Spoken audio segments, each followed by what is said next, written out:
We're sitting here in the middle of March, and we have until the end of April to vacate this place and find some other place. And really the way this all came about was that there's been a lot of pressure over the years to get both Needle Exchange and SOS out of this neighborhood. And it really, it's kind of interesting in a way because it really focused on Needle Exchange, because Needle Exchange was out on the street for years and years and years.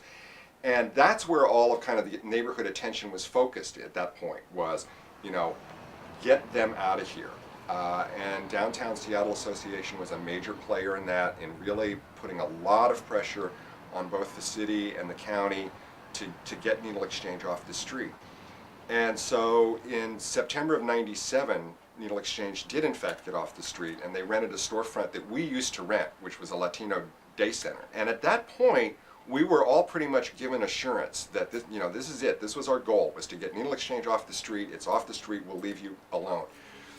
So fast forward a couple of years, and that kind of agreement vaporized, and there was a lot of pressure being brought to bear on the mayor in particular, Shell, to clean this neighborhood up. And the building that we're in, which is visibly a blight, it's got plywood in the windows, it's got pigeons flying in and out of it. It is an ugly building at this point. So the building itself kind of became a focus of the badness of the neighborhood. I still don't know all of the details of it, but basically someone in the mayor's office brought pressure to bear on the Seattle Housing Authority, which then began using its power of eminent domain to condemn this building. And Seattle Housing Authority has the power to declare a housing emergency and condemn any building at once. And so, from our point of view, it's really ironic that we've been sitting here in this situation for years and years and years, watching the number of homeless in this town grow up every year, and there's never been a housing emergency before. But all of a sudden, once this building became identified as, a contributor to the homeless problem, then it was like, okay, we got a housing emergency.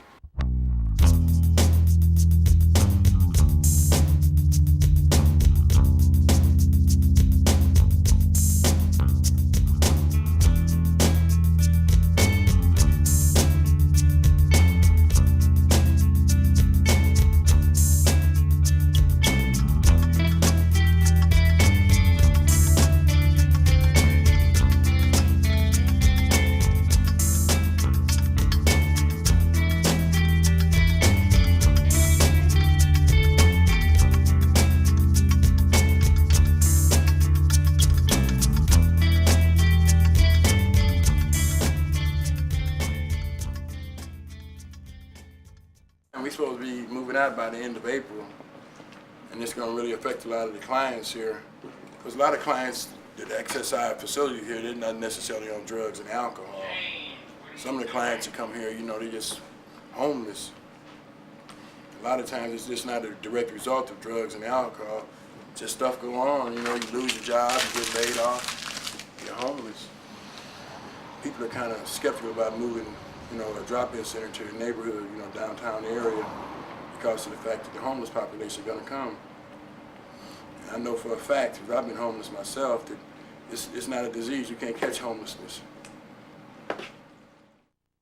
The staff that opens usually gets here around 7:30, 7:40 in the morning and starts making up a couple of huge pots of coffee. And at that point, we will have already 10, 15, 20 people lined up outside the door, waiting to get in. And these are folks that have either spent the night in shelters, and the shelters have kicked them out at 5:30 or 6 in the morning, because that's when the shelters close up and wake people up and send them out.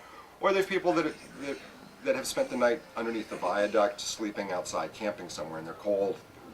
Within about 15, 20 minutes of being open, we'll be to standing room only downstairs. And a lot of people are just coming in to get out of the weather, especially when it's really bad, grab a cup of coffee, hang out and watch a video. We rotate videos throughout the day where we'll show an educational video on HIV prevention or hepatitis prevention, or what tuberculosis is, or what sexually transmitted diseases are. And we'll do one of those, and then we'll do an entertainment video, and then we'll do an educational video. So we rotate through the day. There's always at least 2 or 3 staff that are downstairs who are pretty much working with someone all day long, because someone will come in and say, I need clothes. Someone wants food. Someone wants medical treatment. Someone wants drug treatments. one of the things we've discovered is that if you push people too much, you can push them away. And so the programs that make demands on their clients tend to be programs that don't see the kind of clients we see. Because we don't make any demands on the folks that we see, we end up dealing with people that don't access most of the other social services in town. And prior to coming in recovery for the second time I was in recovery, I heard someone, this meeting here is a user support group meeting. People come in that's on methadone, people's actively using, or people's in recovery. And I just tell them, it's about some support. And when you're out there using drugs, you don't really have no support. Because basically the people you're using with, only thing we have in common is that you're using together. They're not trying to hear none of your problem about you later on the rent, or, man, this is my rent money here, though, man, this is all I got. They ain't trying to hear that. When I was using, I wasn't trying to hear that. If you ain't got no money, then you need to move on somewhere.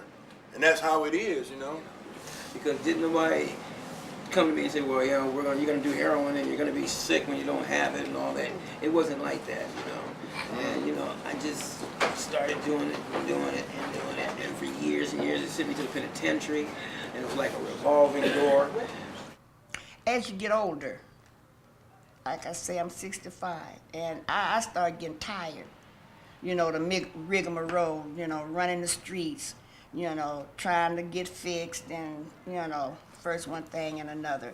It get tired, then you get on the methadone. Then you slow down for a while and everything, and then the company you keep, they're steady using. They don't want no help, and somehow you always end up using. I'm gonna get high today. And it seems like back then it was never, I'm gonna get high today, and that's it. You get high today, tomorrow, day after, next thing you know, you're strung out again. We use those kits to establish and engage people and basically establish a relationship with them. That's the main objective for SOS, to find out what's going on, to reach out and understand where they are and how we can actually either facilitate the process of accessing the resources or just to engage them in like a normal conversation to deliver a public health message. Services, I got my AIDS test back today and I am negative, and Good for you, man. thanks to the condoms and the needle exchange, and it's been good. The peer participant program, it's a program that we use to hire people who are actively using drugs to work with people who are homeless and actually still using drugs. And it might sound a little controversial, but it's very effective in terms of engaging and reaching out to people that we haven't been able to reach out. We were hired as a group of people to work doing outreach on the street with the IV drug using community and women that work in the sex industry and stuff like that, where we try to promote safe practices, safe sex, condoms, needle exchange, give them information, resources for shelter, clothing, stuff like that. Well, we kind of had a breakthrough in the last couple of weeks in terms of finally getting some places to at least look at. Partly we had a real estate broker who was working with us who sort of acted as an intermediary, because when I was calling, I was getting like, nah, forget it, we don't want to talk to you. So about a week or so ago, I went and looked at 4 places, 2 of which were absolute dumps, just really, really bad. Would have required thousands of dollars of renovation just to be able to walk in the door, let alone be able to do anything. So we kind of ruled those out, at least for the time being, unless we have no other options. But basically, about 4 or 5 years ago, the folks in the health department in particular, but also what's known as the HIV/AIDS Planning Council, realized that drug treatment was a pretty effective means of HIV prevention. I mean, if you can get someone into treatment and they stop using, that's abstinence, right? Abstinence is great. George Bush is telling us that. And so one of the things they realized was that it was very difficult to get into treatment, and that for lots of people, they just weren't going to be able to get in without some sort of assistance. And so they created this pot of money to pay for methadone vouchers. Unfortunately, the demand grossly exceeds the supply. There are an estimated 12 to 20,000 injection drug users in the Seattle area, of whom the vast majority, probably 80%, are opiate dependent, heroin addicts who would benefit from methadone. So if you take the midpoint of that range I just gave you, that would be 15,000. And if you take 80% of 15,000, that would be 12,000 opiate injectors in Seattle, King County. And there are about 1,600 to 1,700 slots available. The health department runs a program that has 5 sites, and then we run a program with 2 sites. So we have a needle exchange location in the University District and then one up on Capitol Hill. And interestingly enough, between those 2 locations, we exchange 46% of all syringes in Seattle. Basically, this is like a one-for-one needle exchange. People come, if they give us 10 needles or 15 needles, we give them 10 needles or 15 needles back. We definitely try to engage people a little bit just to see how they're doing, see how their use is going, if they have any questions and things like that. Baby. Still a baby. Ooh. Did you think about going to detox? No. Just going to detox and then getting medicated and then just going to treatment? Or you want methadone? Yeah, see, either that or it's methadone, one of the two. You know, it's hard out there. It's hard out there. Yeah. And I'm 43 years old. It's time for me to quit. You know, it's time for me to get my life together. I had just started seeing my son, my 15-year-old, and my oldest son, he's 22. He had just got into some trouble, and I was there for both of them. But man, then I turned around and just started messing up myself. But in other areas, I think that he's been doing really well. I think he's stumbled and he's fallen and he's done a few things he wished he hadn't. But, maybe these are lessons learned for him. And in any case, he still has his job. Well, this morning we had a notice from our realtor yesterday, Molly, that the prospective landlord at one of the sites that we viewed last week wanted to tour this location to see what we were all about, to see what SOS was about. So we wanted to make a good show, and we wanted this place to look good. And it was, it took about 3 hours this morning to get everybody, about 10 people working just to clean the different areas. And we got it all clean. And the prospective landlord came in around 1:30, and it was, I think it went very well. I think it would be a good spot. I definitely have some concerns that I think I talked with you about last time we talked about, what would happen if we moved in and everything kind of followed us over there. So yesterday's mail brought a letter from the mayor's office asking us if we made any progress on finding a new spot. So sometime today I'm going to have to call down there and kind of give them an update. But that's the first communication I've had from the mayor's office since like early February. What I understand is in Seattle there's right at 5,000 homeless people. What I understand also is there's less than 2,500 beds every night for these 5,000 people. So that right away is an indication there's a problem, especially in the winter months when you got that many people out in the elements of the winter through either their fault or other people's fault or no fault. There's a lot of mentally ill out in the street that have been out there for years. I don't know where the powers that be in the city expect the people to go. They're not allowed to sit on the sidewalk. They can't hang out in the bus station or King Street station. I think it's a disservice to this community to think that if they close this place, that corner's going to just instantly evaporate. Well, some of the people in here are on drugs, but just being outside, though, they want to blame all that the activity goes on outside as our fault, We can only do so much. If the police was doing their job, behind moving the crowd and stuff, it would have been a lot easier, though.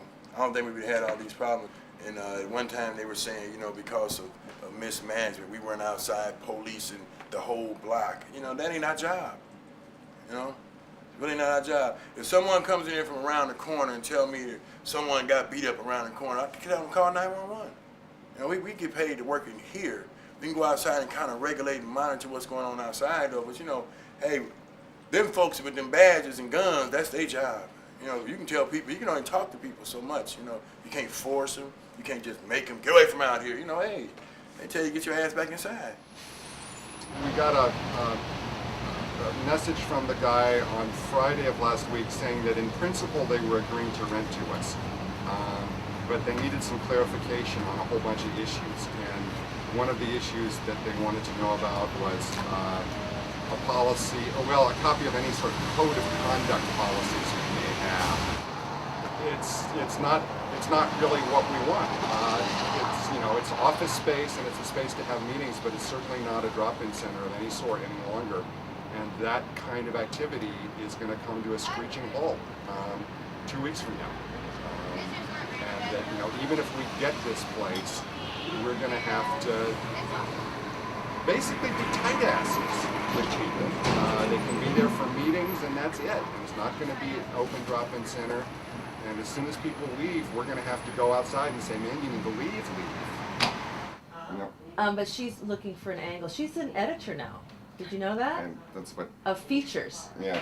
And I was thinking, wow, I wonder if, my other thought was that we should get a little publicity as on our way out of Dodge.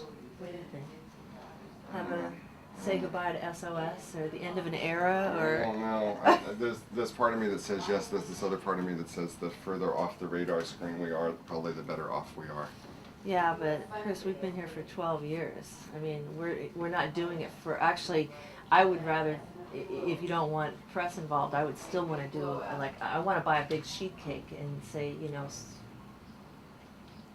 thanks for your... For the clients? Yeah, for the clients, not for, anything.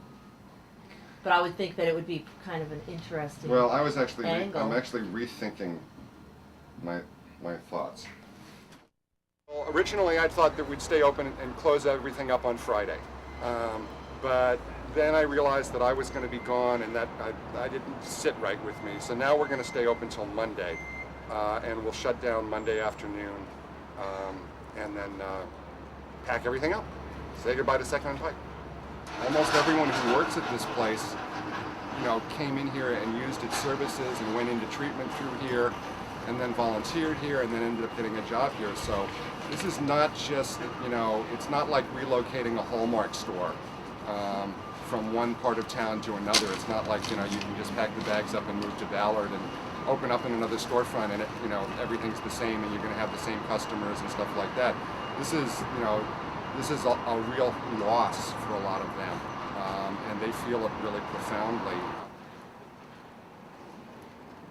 We did in fact go and sign the lease agreement with the guy that is the master leaseholder on the Westlake building. So in theory, we're good to go on Westlake. However, we can't move in for 10 days because that's the period that the owner of the building has to either approve or reject the lease agreement. If he rejects it, we could be in deep trouble. And if he approves it, then we can go ahead and move in right away. If he doesn't do anything, then in 10 days, May 9th, we would move in. We got some food for folks, and we're going to have a little celebration later on this afternoon, which unfortunately I won't be here for. This is the going away party! First in the grand show. Hey!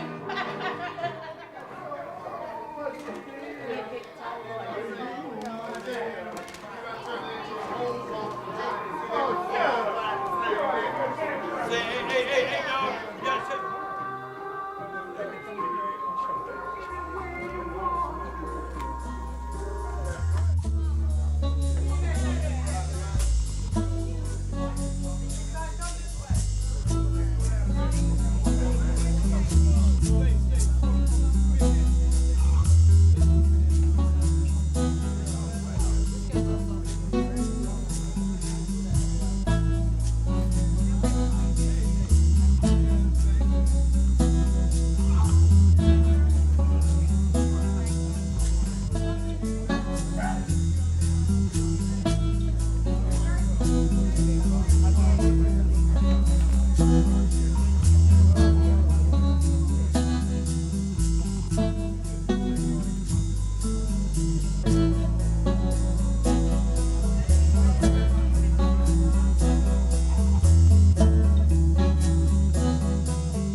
The idea that you're going to solve a social problem by getting rid of an agency, to me, just is so ludicrous. That if people actually sincerely thought that you will get rid of street outreach services and everyone will stop being a junkie and will go out and get jobs and live in apartments in Federal Way, it doesn't happen.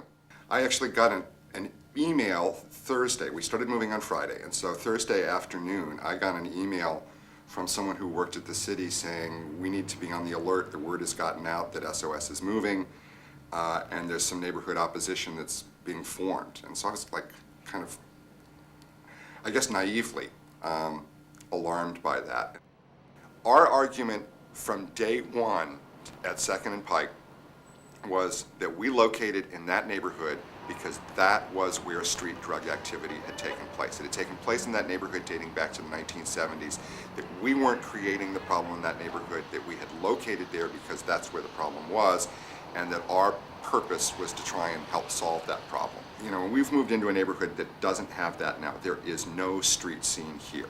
And if that street scene at 2nd and Pike were to end up relocating here, I would be giving a gun filled with ammunition to all of our opponents, because then they could say, see, these folks do cause the problem. Making notes. But we were checking to see when you're open. Uh-huh. And for what reason? Oh, we just watch the activity around different areas of town. Uh-huh. That's all. Okay. But anyway, we just wanted to know when you're going to open. We've been open for the past couple weeks. Okay, thanks. Uh-huh. Are you gonna show movies? No, sorry, man.